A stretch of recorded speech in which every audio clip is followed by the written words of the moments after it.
এইগুলো বলুন তো কি? এইগুলো হচ্ছে পেঁয়াজু, যা মচমচে করকরা ভাজা বিকেল বেলার মজাদার নাস্তা। এই নাস্তা আবার একদিন না হলে আমার চলে না। যেদিন আমি নিজে বানাই সেদিন তো বানিয়েই খাই, আর যেদিন না বানাই সেদিন বাহির থেকে কিনে এনে খাই। যেহেতু কোনো কিছু বানাই নাই তাই মনটা চাচ্ছিল এরকম পেঁয়াজু খেতে। যাই হোক, বাবা কিনে নিয়ে এসেছে, এখন আমি টেস্ট করছি যে কেমন হচ্ছে। হ্যালো এভরিওয়ান, আসসালামু আলাইকুম। সবাই কেমন আছেন? আশা করি সবাই অনেক ভালো আছেন, আমিও ভালো আছি। তো আজকে আমার ব্লগ ভিডিওতে থাকছে নানান রকমের কিছু নতুন নতুন জিনিস, যা দেখতে হলে আমার এই ব্লগ ভিডিওটির সাথে থাকুন। তো দেখতেই পাচ্ছেন আমি সেলাই মেশিনের সেলাই কাজ করতেছি। আমি কিন্তু হাতের কাজ মোটামুটি পারি, সব কাজেতে একটু আধটু পারদর্শী। যাই হোক, আপনাদের ফ্রিতে একটা টিপস দেই, নিজেকে নিজের মতন করে বাঁচুন। কারণ কারো কাছে আপনি জঘন্য, আবার কারো কারো কাছে আপনি খুবই নগণ্য, আবার কারো কাছে আপনি তার সবটুকু। একটা কথা মনে রাখবেন, গাধার নাম যতই ঘোড়া রাখা হোক, গাধা কখনো কিন্তু ঘোড়া হয়। ঠিক তেমনি অন্য কারো জাজমেন্টে আপনার যা মূল্য আছে তা কিন্তু এক ফোঁটাও কমবে না। কারণ আলোর ব্যাপারে কোনোদিন শূন্যও চিনবে না। কারো কাছে আপনি খুবই নেকা, আবার কারো কাছে আপনি খুবই বোকা, আবার কারো কারো কাছে আপনি খুবই অহংকারী। আসলে এর কোনোটাই আপনি না, আপনি তার কাছে সেই রকম, সে আপনাকে ডিজার্ভ করে যেই রকম। সর্বশেষ একটা কথাই বলি, দিন শেষে নিজেই নিজের একটু ভালো একটু মন্দ, কিন্তু দিন শেষে সবাইকে ভালো রাখতে গেলে দেখবেন সবাই ভালো আছে, আপনি ভালো নেই।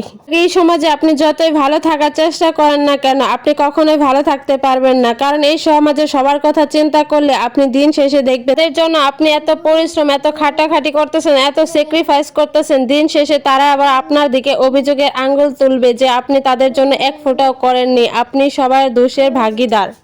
তাই তো বলি, এই দুনিয়াতে বাঁচতে হলে একটু স্বার্থপর হতে হবে এবং নিজের কথা চিন্তা করতে হবে, নইলে এই দুনিয়াতে ভালোভাবে বেঁচে থাকা অসম্ভব।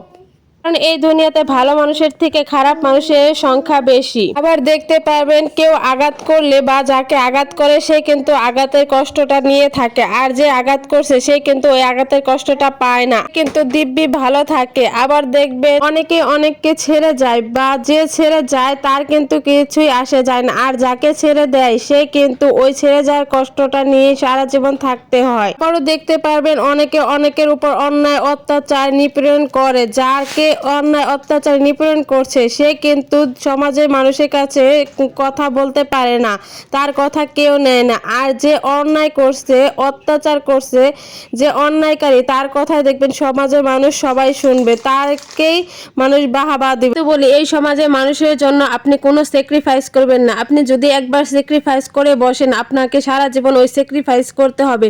কোনো দিন যদি আপনি স্যাক্রিফাইস না করতে পারেন, সেদিন সবাই আপনার দিকে আঙুল তুলে দাঁড়াবে, কেন আপনি স্যাক্রিফাইস করছেন না।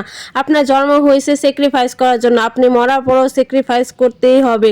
তাই বলি, নিজেকে ভালো রাখার জন্য নিজেকেই শক্ত করুন এবং নিজের ভালোটা নিজেই দেখুন। একটু স্বার্থপর হন, স্বার্থপর না হলে এই দুনিয়াতে আপনি বাঁচতে পারবেন না। কারণ এই দুনিয়ার মানুষ আপনাকে ভালোভাবে বাঁচতে দিবে না।